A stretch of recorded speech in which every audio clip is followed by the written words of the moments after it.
ઓમ શ્રી ગણેશાય નમઃ. જય શ્રી કૃષ્ણ મિત્રો. શ્રાદ્ધ પક્ષમાં કાગડાને ભોજન કરવાનું રહસ્ય. કેમ શ્રાદ્ધ પક્ષમાં કાગડાને ભોજન કરાવવામાં આવે છે, આના પાછળનું રહસ્ય શું છે એ આપણે આ વિડીયોમાં સાંભળીશું. વિડીયો સારો લાગે તો મિત્રો લાઈક કરજો, શેર કરજો અને આ ચેનલને સબસ્ક્રાઇબ કરવાનું ભૂલજો નહીં. કોમેન્ટ બોક્સમાં ઓમ પિતૃદેવાય નમઃ જરૂર લખજો. રશ્મિ આંગણામાં ઘઉં તપાવવા માટે નાખેલા હતા. એના ઉપર કાગડા આવી રહ્યા હતા તો એને ઉડાડી રહી હતી. કાગડા વારંવાર આંગણામાં મૂકેલા ઘઉં ઉપર આવતા અને રશ્મિ એને ઉડાડે. રશ્મિ ગુસ્સે થવા લાગી, ચીડાવા લાગી.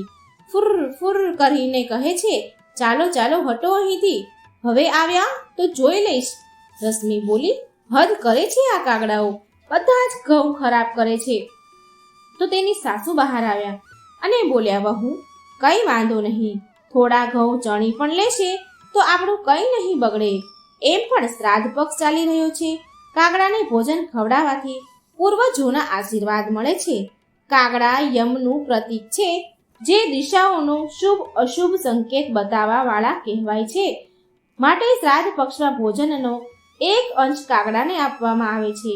રશ્મિ બોલી કે માં, હવે તો મેં કાગડાને ઉડાડી મૂક્યા, હવે શું કરું? તમે મને આ વિશે જણાવો. હું તો આ બધું નથી જાણતી. કાગડાને શ્રાદ્ધ પક્ષમાં ખવડાવવાનું શું મહત્વ છે, મને પણ સમજાવો માં. સાસુમાં બોલ્યા, ઠીક છે વહુ, હું તને વિસ્તારથી સમજાવું છું. અહીં આંગણામાં જ બેસી જઈએ, હું તને શ્રાદ્ધમાં કાગડાને ભોજન ખવડાવવાનું મહત્વ બતાવું છું. સાંભળ. કાગડો યમનું પ્રતીક છે, જે દિશાઓનું શુભ અશુભ સંકેત બતાવવા વાળો માનવામાં આવે છે. માટે શ્રાદ્ધનો એક અંશ કાગડાને અપાય છે. શ્રાદ્ધ પક્ષમાં કાગડાનું બહુ મહત્વ છે. શ્રાદ્ધ પક્ષમાં જો કાગડો તારા દ્વારા આપેલું ભોજન ગ્રહણ કરી લે તો એવું માનવામાં આવે છે કે પિતૃઓની કૃપા તારા ઉપર છે, પિતૃ પ્રસન્ન છે. આની વિરુદ્ધ જો કાગડો ભોજન ન કરવા આવ્યા હોય તો એવું માનવામાં આવે છે કે પિતૃઓ નારાજ છે. ભારતીય માન્યતા અનુસાર વ્યક્તિ મરીને સૌથી પહેલા કાગડાના રૂપમાં જન્મ લે છે અને કાગડાને ખવડાવવાથી એ ભોજન પિતૃઓને મળે છે. આનું કારણ એ છે કે પુરાણમાં કાગડાને દેવ પુત્ર માનવામાં આવ્યા છે. સૌથી પહેલા દેવરાજ ઇન્દ્રના પુત્ર જયંતે કાગડાનું રૂપ ધર્યું હતું. આ સૌથી પહેલો કાગડો હતો. શ્રાદ્ધમાં કાગડાને ભોજન ખવડાવવાની પણ એક કથા છે, વહુ એ સાંભળ. આ કથા ત્રેતાયુગની છે. એક દિવસ ભગવાન રામ અને માતા સીતા ફરી રહ્યા હતા વનમાં. ત્યારે દેવરાજ ઇન્દ્રનો પુત્ર જયંત કાગડાનું રૂપ ધારણ કરે છે અને ભગવાન રામની શક્તિને પરખવાનું વિચાર્યું અને પછી એણે માતા સીતાના પગમાં ચાંચ મારી અને માતા સીતાનો પગ લોહી લુહાણ કરી દીધો. મા સીતાને પગ દુખવા લાગ્યો અને પછી મા સીતા રામ ભગવાનને કહે છે કે સ્વામી, મારા પગમાં બહુ પીડા થઈ રહી છે. રામ ભગવાન બોલ્યા, દેવી સીતા, આ તો તમારો પગ લોહી લુહાણ કરીને ચાલ્યો ગયો કાગડો. આ કાગડાને જાણ નથી. આ કાગડાએ જાણી જોઈને ચાંચ મારી છે. ઊભા રહો, મારા બાણથી આ કાગડાને હું મારું છું. આ કાગડો નહીં બચે મારા બાણથી. લાગે છે એ મારી શક્તિથી અજાણ છે, એને મારી શક્તિની ખબર નથી. ભગવાન શ્રી રામે તીર છોડ્યું એટલે જયંત એનો જીવ બચાવવા માટે આમ તેમ ભાગવા લાગ્યો. સૌથી પહેલા જયંત એના અસલ રૂપમાં આવી ગયો. અસલ રૂપ ધારણ કરી તેના પિતા ઇન્દ્ર પાસે આવ્યો. જયંત કહે છે, પિતાશ્રી, મારી રક્ષા કરો, રક્ષા કરો. ભગવાન રામના ધનુષથી નીકળેલું બાણ મને વીંધી નાખશે. ઇન્દ્ર બોલ્યા, તે ભગવાન શ્રી રામ સાથે વેર લીધું છે, એમનો વિરોધ કર્યો છે. જયંત, તે ભગવાન શ્રી રામનો વિરોધ કર્યો છે, હું તને શરણ નહીં આપું. જયંત તો ગભરાઈ ગયો, ભયભીત થઈને બોલ્યો, હવે હું ક્યાં જાઉં, કોના શરણમાં જાઉં? પિતાના શરણ ન આપવાથી જયંત ભયભીત થઈ ગયો. ડરીને બ્રહ્મલોક, શિવલોકમાં બધા લોકમાં વ્યાકુળ થઈને ભમતો રહ્યો, ભાગતો રહ્યો. પણ એને કોઈએ શરણ આપ્યું નહીં. પણ એને કોઈએ શરણ ન દીધું કે પ્રભુ શ્રી રામના દોષીને કોણ શરણ દઈ શકે ભલા?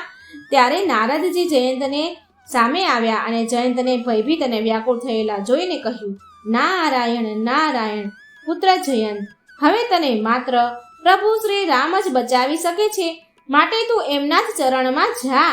શ્રી રામ બહુ દયાળુ છે, તને જરૂર શરણ આપશે. જયંત બોલ્યો, જેવી આજ્ઞા નારદ મુનિ, હું ભગવાન શ્રી રામ પાસેથી ક્ષમા માંગીશ.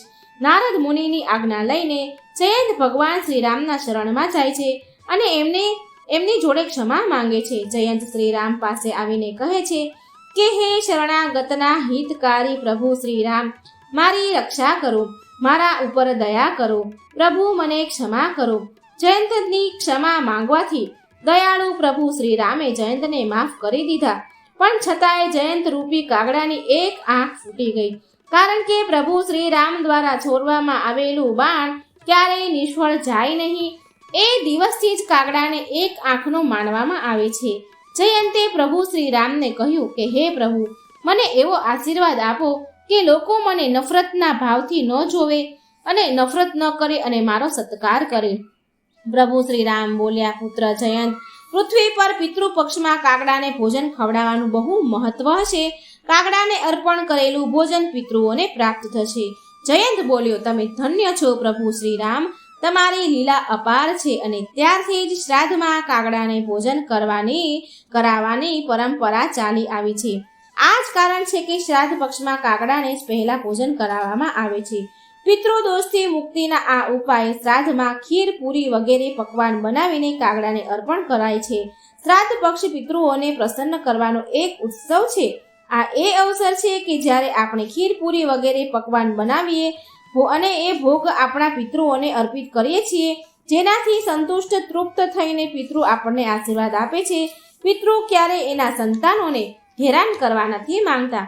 એ બહુ દયાળુ હોય છે, પણ સંતાનોની ઉપેક્ષાથી દુઃખી થાય છે, કેમ કે સંતાન દ્વારા શ્રાદ્ધ, કર્મ અને પિંડદાન વગેરે કરવાથી એમને તૃપ્તિ મળે છે અને એ એમના સંતાનોને ધન, ધાન્ય અને ખુશ રહેવાના આશીર્વાદ આપે છે. પિતૃ એ નથી ઈચ્છતા કે તેમની સંતાનો એને તૃપ્ત કરવા માટે ઘણું બધું કરે, બહુ બધું કરે. એ તો માત્ર એટલું ઈચ્છે છે કે શ્રદ્ધા ભાવથી કરેલા શ્રાદ્ધને ખુશીથી સ્વીકારે છે. એમ પણ કહેવાય છે કે શ્રાદ્ધ વિના શ્રાદ્ધ અધૂરું છે. હવે સમજાઈ ગયું વહુની સાસુએ વહુને બધું સમજાવ્યું. એટલે રશ્મિ બોલી, માજી, પિતૃપક્ષમાં પિતૃઓના આશીર્વાદ મળવા કેટલા મહત્વપૂર્ણ છે, આજે મને સમજાઈ ગયું. અને શ્રાદ્ધ પક્ષમાં કાગડાને ભોજન કરવાનું મહત્વ પણ મને સમજાઈ ગયું. કાગડાઓને ભોજન કરવાનું મહત્વ પરિવારમાં સુખ, શાંતિ, સમૃદ્ધિ લાવે છે. આ જાણવું પણ બહુ જરૂરી છે.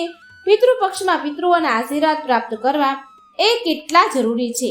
આ વાત જાણીને રશ્મિ પણ પિતૃપક્ષમાં પરિવારના સદસ્યો સાથે આદરપૂર્વક પિતૃઓને પૂજા કરવા લાગી. તો મિત્રો, કેટલી સરસ મજાની વાર્તા હતી કાગડાઓનો જે શ્રાદ્ધ અર્પણ કરવામાં આવે છે એનું રહસ્ય. તો મિત્રો, વિડીયો સારો લાગે તો લાઇક, શેર અને સબસ્ક્રાઇબ જરૂર કરજો. કોમેન્ટ બોક્સમાં પિતૃદેવાય નમઃનું નામ જરૂર લખજો. જય શ્રી કૃષ્ણ. રાધે રાધે. Thank you.